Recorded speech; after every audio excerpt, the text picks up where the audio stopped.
I am Brad Keelor. You are a Director's Cut viewer.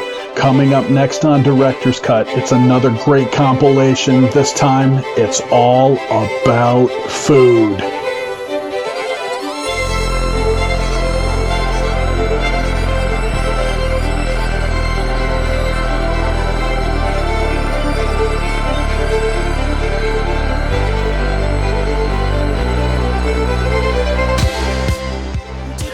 Hello again, everybody, and welcome to another episode of Director's Cut. My name is Brad Keelor. I'm the director of the Geo-Institute, and that is why we call this show Director's Cut.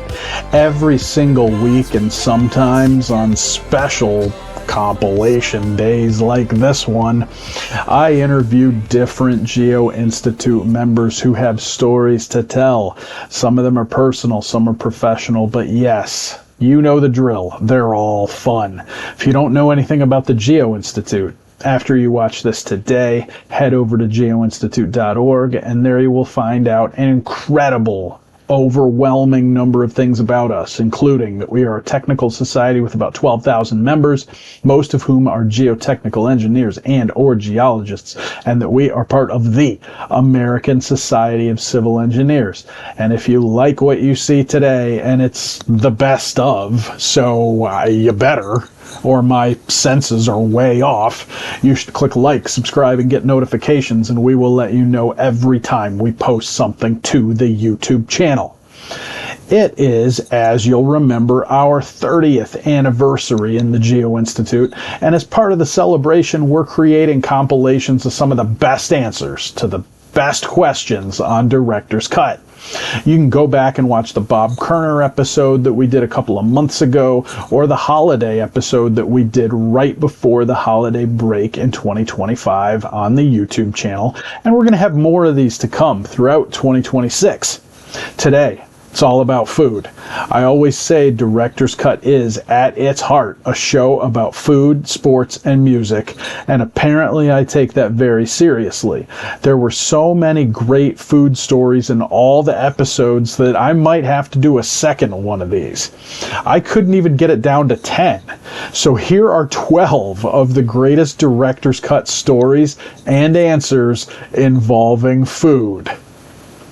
If anyone in our viewing audience, and I'm sure they have because we're not all shut-ins, has been out in the past few weeks, you know that in America it is Girl Scout cookie time. Mm-hmm. So, Joanna, I had to ask a Girl Scout cookie question. Do you have a favorite Girl Scout cookie flavor or type?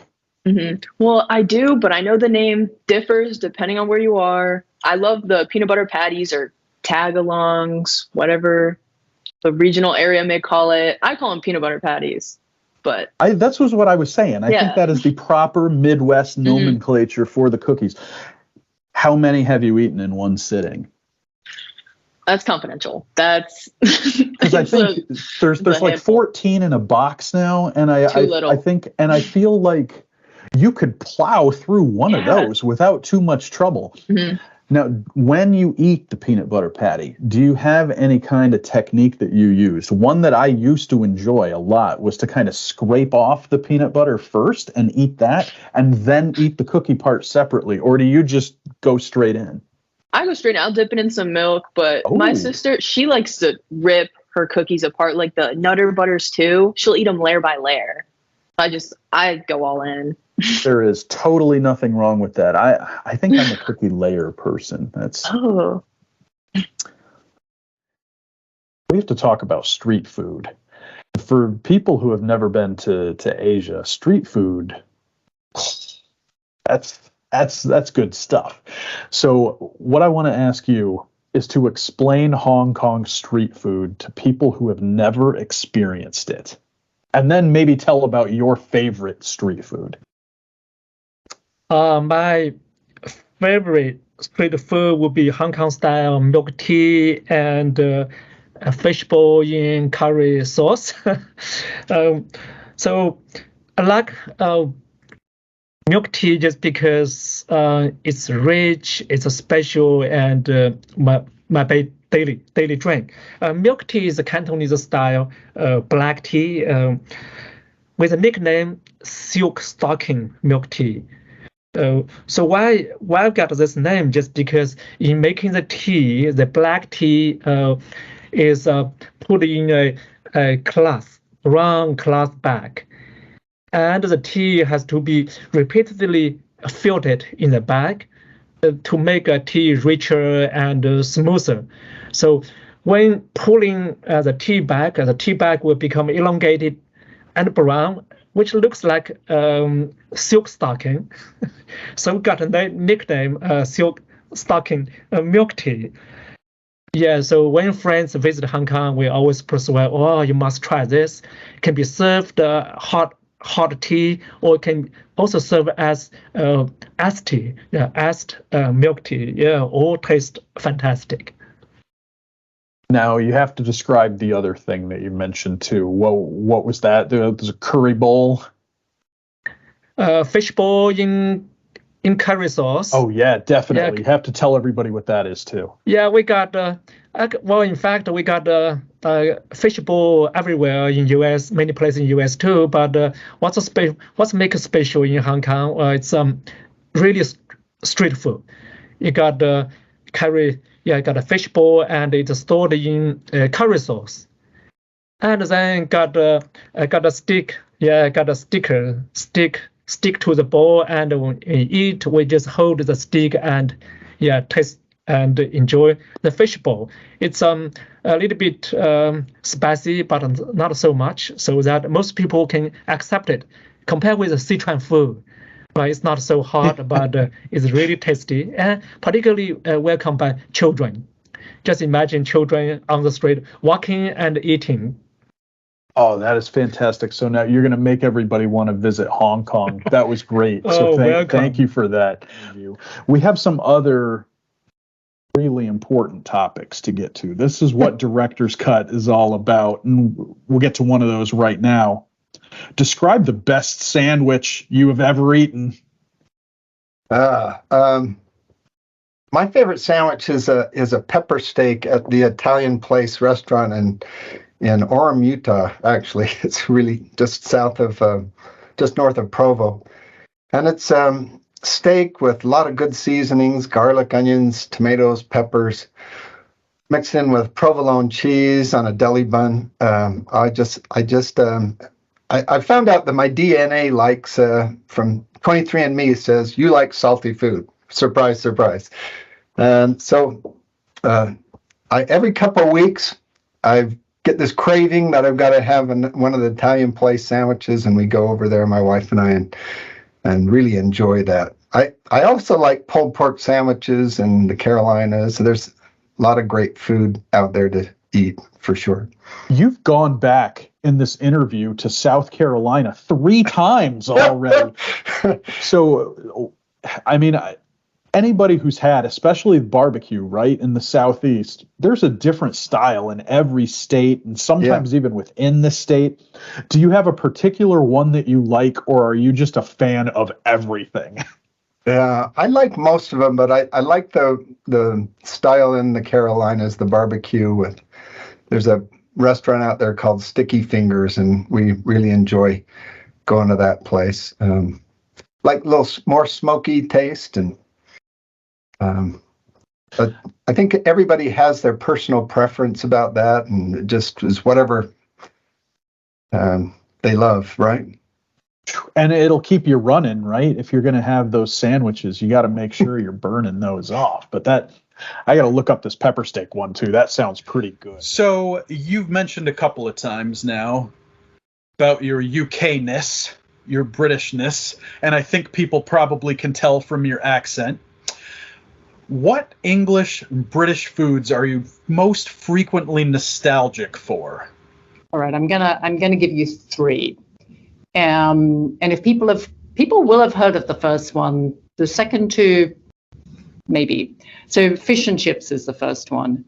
I have searched the world over for a decent meal of fish and chips that's served outside of the UK, and I have never, ever found them. I don't know what it is, but there's something about fish and chips from a UK fish and chip store when probably they were open. on a Friday night that is irreplaceable.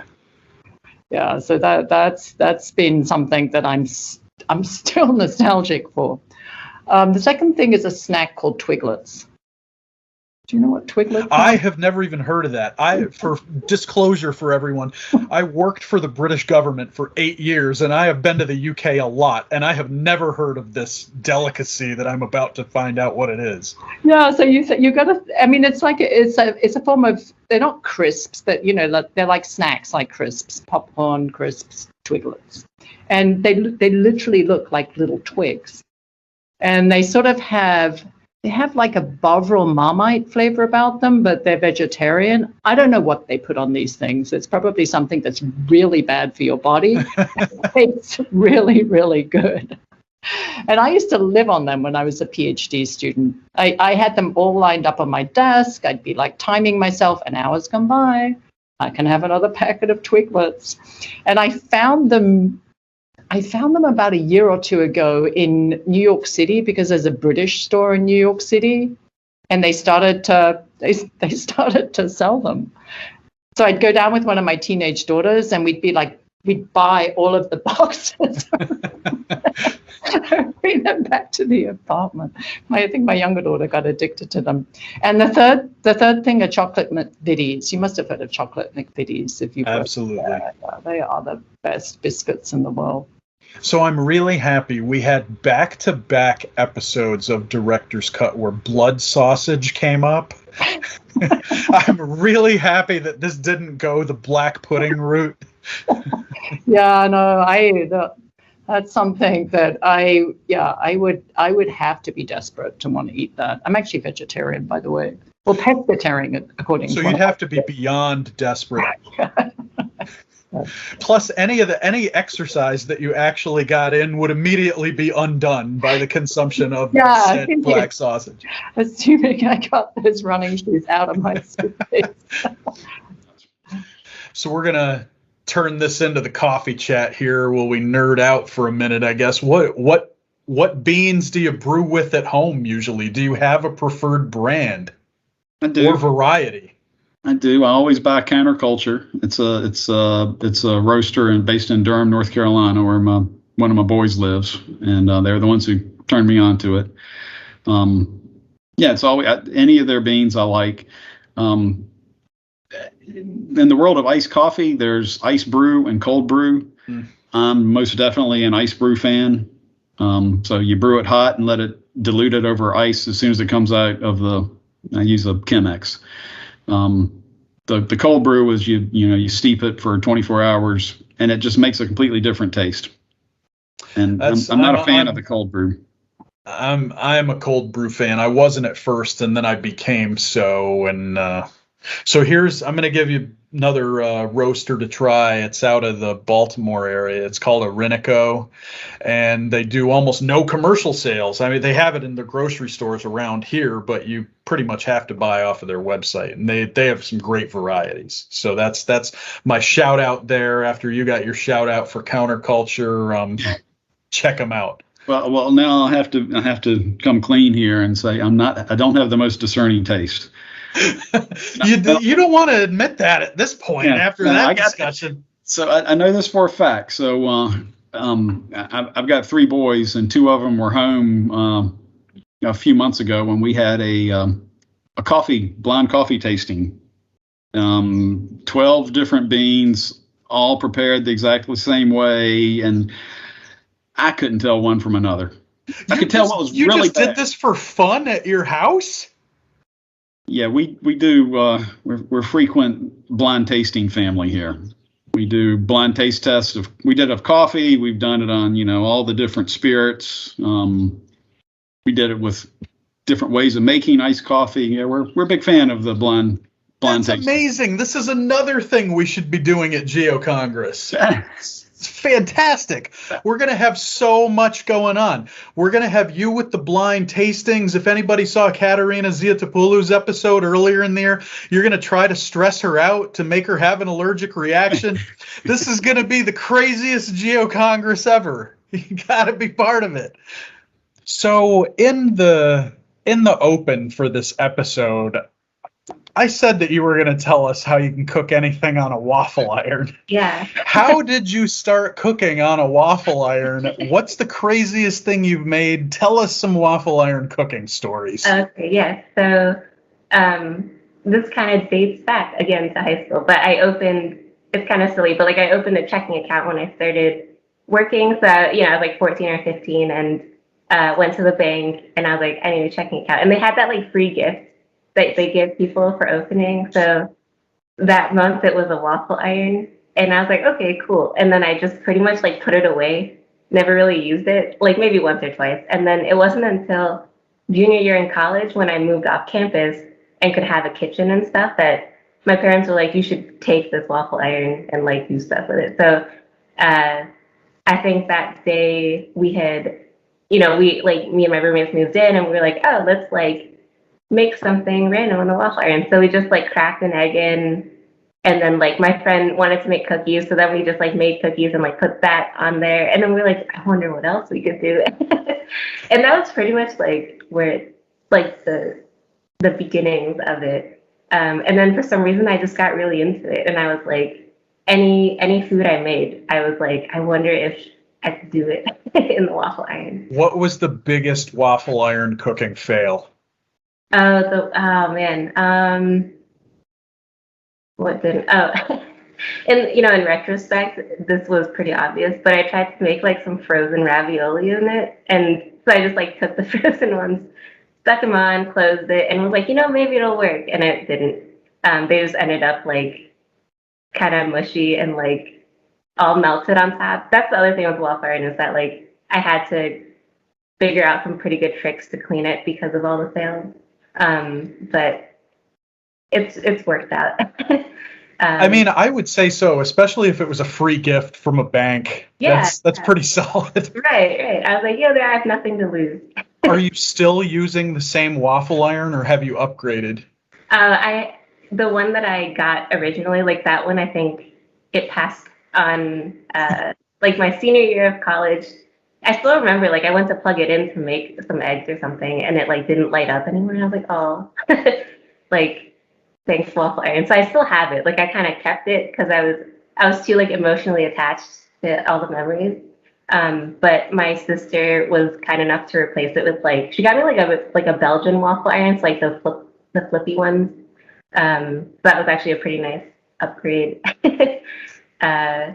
Yeah, and then so that's the one I've been using the past few years, and I've accumulated a couple novelty ones. I have one that does ones in the shape of like sea animals. So I can do like dolphin waffles and stuff like that.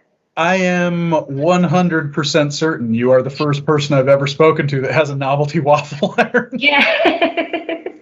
But you see those in the store, and you're like, I wonder who the market is for these things. And I was like, it's me. Now I know.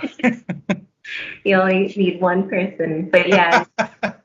So yeah, it's like, luckily with the ravioli thing, I was able to redeem it. I ended up just kind of trying it from scratch once, and that worked a lot better than the frozen one. So trial and error. I'm pretty sure I'm never going to try to make raviolis in the waffle iron, though. Like, I feel very certain of that. Yeah, some things don't. Some things are better unwaffled. But that is fantastic. So we've got three. So you mentioned you're from Oklahoma, but now you're in Seattle. Vast cultural differences between Oklahoma and Seattle, I'm sure. Culinary-wise, what food had you never tried before moving to Seattle? And I guess the follow-up is, do you like it? And is it something you eat regularly now? Yeah, I hadn't tried a whole lot of food, honestly. In Oklahoma, I had kind of dabbled with some Asian. When I went to the university in Norman, I dabbled with some Asian food, but mostly it was like burgers and chicken. So when I got to Seattle, I started meeting a bunch of different friends and much more diverse backgrounds and a lot of options. So when we were going out to eat, they were introducing me to new types of food, having Indian food and Trinidadian food. But I would say one that I like the most maybe would be poke.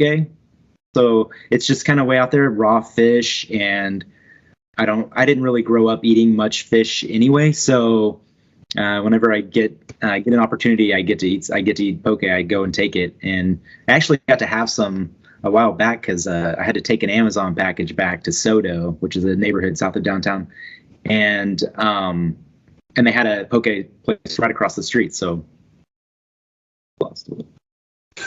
And you're back. That's that's good. It's always good when you can work it into your routine too. I feel like I never want to be that person who goes way out of the way to go somewhere, but sometimes it's that good that you have to. Is there anything? So I guess this isn't really a natural follow-up then. So what's your comfort food then? Maybe something that you grew up with that you still seek out today? Yeah, I got comfort food. I like chicken fried steak. Chicken fried steak, mashed potatoes, fried okra. I love sweet potato pie. I have a really good friend who makes the best sweet potato pie. Also an Okie. But yeah, the classics. I just found out that they have a place in Seattle that has fried okra. And when I first moved here, I was shocked that nobody knew what fried okra was. Yeah, no, that's like every Sunday, you know? That's definitely a regional thing. I mean, I think it's funny for me. I live in Virginia, and we don't think of Oklahoma as the South. Like, it's like just, I don't know what we think of it as. It's just over there, right? And so when somebody says that you eat that kind of stuff there, I think, at least to me, I'm always like, really? Like, that's a Southern thing. Yeah, we kind of bridge the gap between the Midwest and the South. So depending on the conversation, I can kind of like come in and out of, am I in the South or am I in the Midwest? And because a lot of the things we say are very Midwest-like, but then, you know, you have fried okra. Both my grandparents were cotton farmers, so they picked cotton. Yeah, so very Southern, but also got this Midwest kind of language and attitudes and culture also. That should be on the license plates. Oklahoma, bridging the gap. Yeah. We always know. We already had our music. Director's Cut is at its heart a show about food, sports, and music. We're going to talk food now. And I want to know, Myrna, what Lebanese recipe are you the best at? And I had two qualifiers on this. It could be what you cook the best out of all the Lebanese food, or what Lebanese food you cook better than other people do. So, okay. I mean, I don't know. It could be either one of those. Okay, this is an easy one. I think I'm best at making tabbouleh, and tabbouleh is a traditional Lebanese salad, basically made of, finely chopped parsley, mint, tomatoes, onions, bulgur, and tons of olive oil, spices, and lemon juice. I gave you the recipe. And it's super refreshing, especially during the summer. And I would say it's kind of a Sunday ritual for many Lebanese families. So we'd serve it with barbecue, friends and family, and definitely lots of music. And you're good at it when you get a lot of requests for it, which I do. And just last week, we had a cooking day at Professor Robert Kayan's place. And I prepared tabbouleh, but I got very competitive because I had a Turkish friend who was preparing the Turkish version of tabbouleh. Don't ask me what this is. And so, yeah, to know whose dish was better, you should definitely ask Professor Kayan. I'm still waiting for the official verdict. I haven't heard back. So if you found out before you went to one of these gatherings that somebody else was going to make tabbouleh, would you still do it, or would you make something else? Definitely. I'm very confident in my capabilities. And my friend, he sent me a text like 2 hours before we went, because we were carpooling, and he was like, do you have extra parsley? I was like, why? And then he mentioned that he's preparing tabbouleh. I was like, I'm not giving you my parsley. Go get your groceries, I mean, respect that he wanted to go head to head with the tabbouleh queen here, but I don't know. Like, that maybe seems like a bad idea for him. If you had to make something else, what would be your number 2 thing? All Lebanese recipes. Yeah, I would do chicken shawarma. Yeah. And I think I make it way better than many places as well. Like my recipe is way better than other places. Okay, so we're getting into shawarma's cut here. Like, how much garlic do you go with? Because I feel that is the Don't get me key to started. shawarma, right? But there can be too much. Do you disagree? I don't think like there can be too much. Garlic is all about it, honestly. Like, yeah, no, I love garlic with it, and I think it's like the the main flavor in chicken shawarma, whether in the chicken itself or even the dip. Yeah, no. I feel like the star of shawarma is the sumac, right?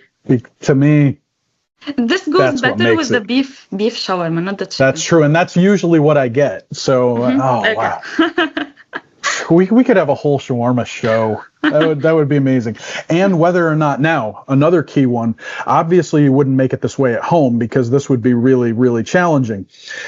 Have you had it the way where you have the fries right in the sandwich? Of course. If people have not tried that, that is the absolute This best is the original way. shawarma sandwich. Yeah. This is the original shawarma sandwich. We'll have pickles, fries, no salad, definitely no salad, no hummus. It will be garlic instead of hummus. Yeah. Oh, that's fantastic. Oh, so we covered the food. I think so. I think so. One thing I must know, and I'm very intrigued now because of our conversation before we started the interview, that this had to be kept secret somehow. Yeah. What is your all-time favorite sandwich? Yeah, okay. So I had to wait for my wife to leave the room. My all-time favorite sandwich is what I call the turkey bowl. It doesn't sound like a sandwich, but it is a sandwich. And what the turkey bowl is the day after Thanksgiving, or really the night of Thanksgiving in most cases. You go down and you basically put a piece of bread down and basically turkey or Thanksgiving dinner, but in a sandwich. And we would always do, at the time, we were dating, and we always do Thanksgiving at my girlfriend's parents' house in Houston. And I wasn't comfortable enough yet to, mosey on down to the kitchen at, midnight or 1 a.m. or whatever, and make myself a heaping turkey bowl sandwich. And so I nudge her or go wake her up. Hey, Alan, can you give me a turkey bowl? And it's kind of become a running joke where, even when we go there now, and, they're great. I'm extremely comfortable with them. And, their family now or whatever. I still will be like, hey, can you give me a turkey bowl? That is because excellent. You know what? Turkey bowl always tastes the best when someone else makes it. That's turkey bowl science for you. I don't think I could convince anybody to make one for me here, but we have to talk about strategy a little bit here. Mm-hmm. I feel like bread choice is really key with this one because it could just fall apart now. Okay. You could leave it open face, which is what I like to do. Here's the deal. The turkey bowl sandwich is part sandwich, part Thanksgiving slop, right? Like, it's just a mixed match of stuff. It's technically a sandwich, like we can get into the finer details of sandwich science. But, yeah, I mean, the bread choice, look, if we're being honest, I think you're wrong there. The bread choice, not the most important factor, for sure. Because everything be sturdy. I mean, now the fact remains you are having 2 other carbs probably at the same time. So I think the optimal turkey bowl, you go bread and then like a bunch of gravy, mashed potatoes, stuffing, turkey, more gravy, bread. Do you do not do cranberry sauce as part of yours then? I like to have the cranberry sauce right in with mine. I'm not a cranberry sauce kind of guy, I think you got to stick to, look, can I claim the invention of the turkey bowl here? Like, I'm sure everyone does their leftovers, but has anyone claimed it as a sandwich? I'm not sure that that's happened. So official director's cut, the episode that airs on May 25th, 2022, Jack Cadigan, inventor, developer of the turkey bowl sandwich. Mad sandwich scientist, put it in the Geo-Institute cookbook. Right, I think this is important too, because as this episode airs, we are exactly halfway to Thanksgiving, if everybody would like to bust out their handy calendar. So maybe make yourself a celebratory half Thanksgiving turkey bowl sandwich.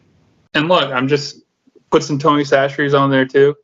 I don't know if you guys have that there, but it's a critical, it's a key part of a good turkey bowl sandwich and a Thanksgiving turkey bowl. And I'm telling you though, it's decent when you make it yourself. If you can convince someone else to make it for you, so much better. And like right now, Madeline will, Madeline, I'm hungry, something like that. Can you make me a turkey ball? She's like, go down and make your own turkey ball. And you just got to be persistent. And fine. I'm glad that works for you, because I'm pretty sure that would not happen in my house. I'd be making the trek and making my own sandwich there. I think she just wants me to let her go to sleep. I'm just being annoying. So I grew up on the Canadian border until I was a teenager, and something that always fascinated me was that there were foods and drinks that for some reason never made the jump into the US. You cross the Canadian border and they're everywhere, but we didn't have them in Michigan, and definitely down here in the DC area we don't have them. So what, for you, Andrea, what distinctly Canadian food or drink is your favorite? I'm going to give two. So the first one is all dressed chips. Now, I know this is an acquired taste, but they remind me of the Hocus Pocus movie from the 90s with Bette Midler, Sarah Jessica Parker, and it is one of those foods that I love that movie, and so when I eat those chips, they take me back to this childhood movie and experience. The other one is Nanaimo bars. Nanaimo, BC is just a ferry ride away, and they stem from Nanaimo, BC, the Nanaimo bars. It is chocolate, like a cream filling, and a chocolate sort of crumble coconut base. It is a sugar high, but I will go to the grocery store and buy a 6-pack of those and slowly eat those over multiple days. So comment on that one first. To me, Nanaimo bars, fantastic at the holidays. Never really ate them in the summer, I guess because they would melt, right? That's probably the logic. At least that's why we didn't, I think. Then we got to go back to the all-dressed chips. I shared with you that Ruffles attempted to sell these in the States several years ago, and I was so excited about it. And I brought them home, and nobody in my family liked them except for me, so I ended up having to eat both of the bags that I got. Can you describe the flavor profile for the viewers? Yeah, it's a mix.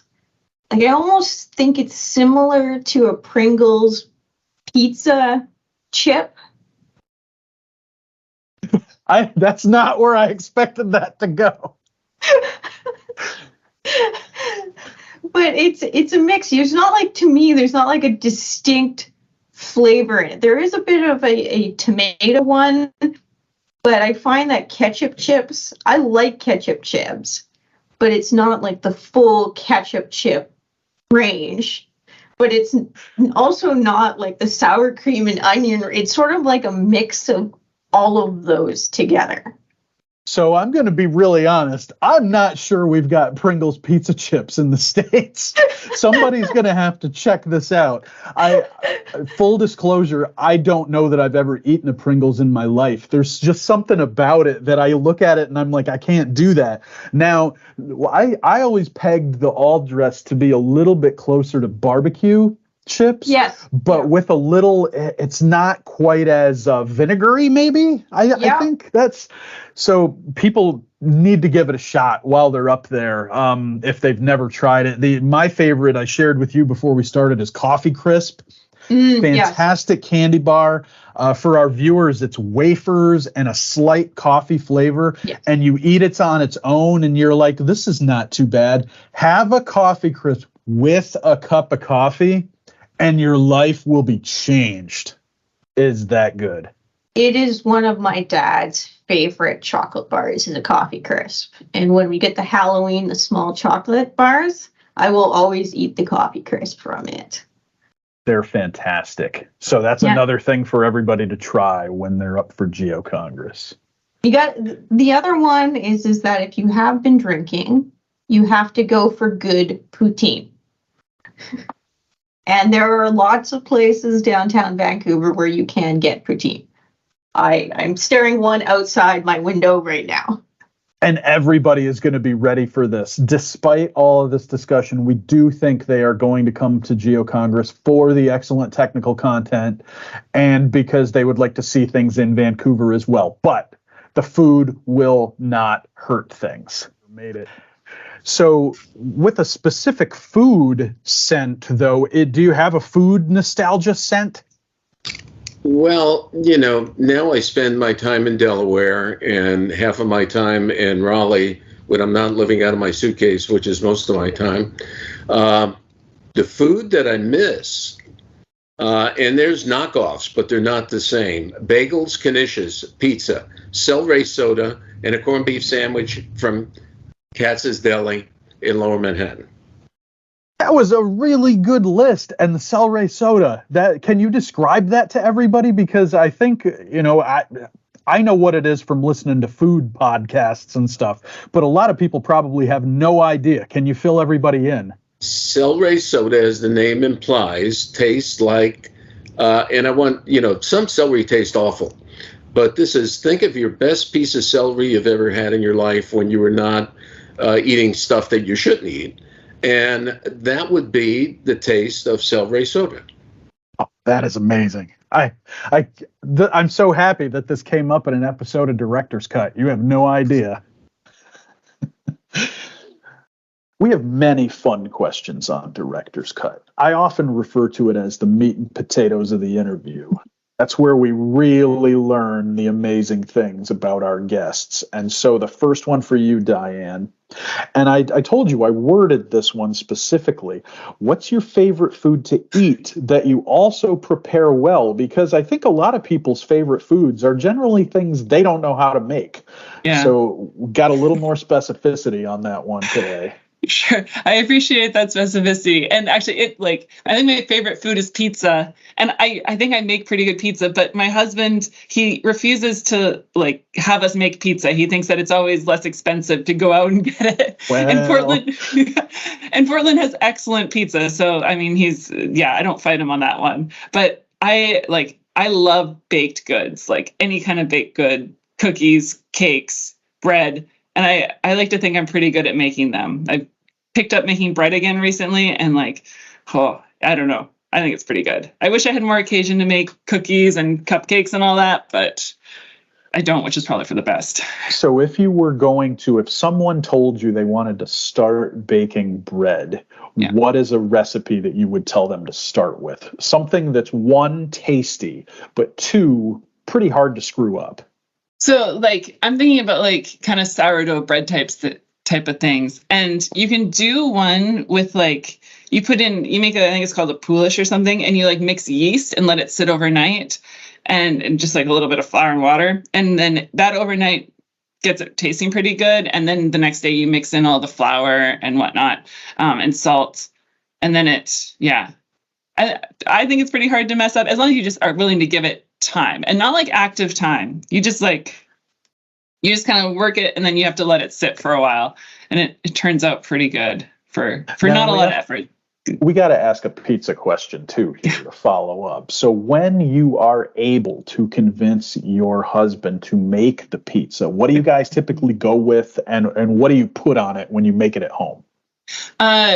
So usually go with, actually, I think I like to do it on the barbecue, where you make the dough and then you do the dough on the barbecue and then add the toppings. It comes really quickly. It's great for having people over. I mean, my favorite pizza is pepperoni and anchovies. And I mean, you can get those ingredients pretty easily and just not have to do a lot of prep for them. So and again, it's hard to mess up. And a shout out here to GI's Chief Culinary Officer, Matt Evans from Oregon State University.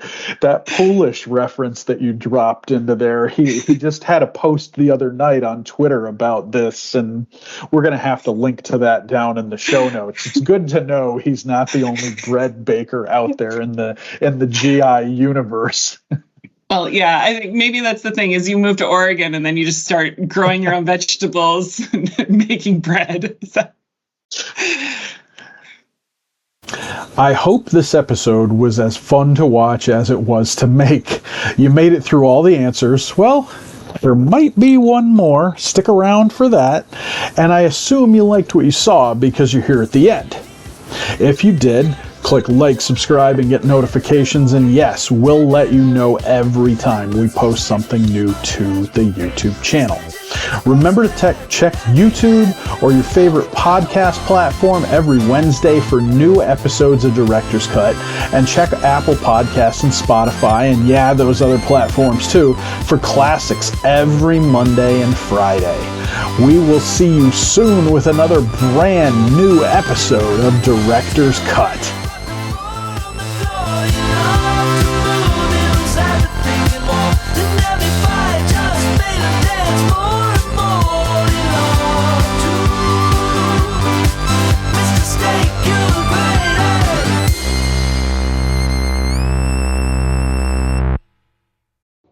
I didn't want to put you on the spot with this one because if the answer's no, it's not very fun. Sure. Have you had the Joe Caliendo sandwich? Of course, and the Marvin Joe toast. You're talking about the Marvin Joe bread over at the bread place. Yeah.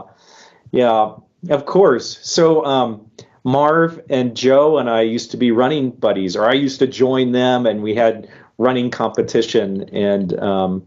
I had a really good master's with those guys at Utah State. Oh, that's fantastic. Oh, I'm so glad when we did the Director's Cut shorts, I had Aaron Budge on, and he talked about Joe and he talked about the sandwich. And so I thought I'd better ask you about that one. Yeah. That bread shop, you've been there. No. Oh, so it's, what it is, it's on my food goals though now. So what it is Utah State is an ag school, and they produce their own ice cream, and they produce their own bread, and you go over there and they cut you this huge fat slice of bread, and then they have all these spreads, and so it's really just a slice of bread with a spread on it, and the Marvin Joe was a specific one, and how those guys got it on there, I forget. I think it was a slightly nefarious process, knowing Joe, like some kind of behind the scenes thing, and it's still there. And I think it has a star by it now because there's a memorial for Joe, and you can go look at the memorial that's on the wall. See, I will choose not to believe the nefarious part and that it just got added because of their legendary status. Oh, well, yes, but Joe, that guy, he was always like moving and shaking. You never know what was going on with him. Oh, that's definitely a food stop for me.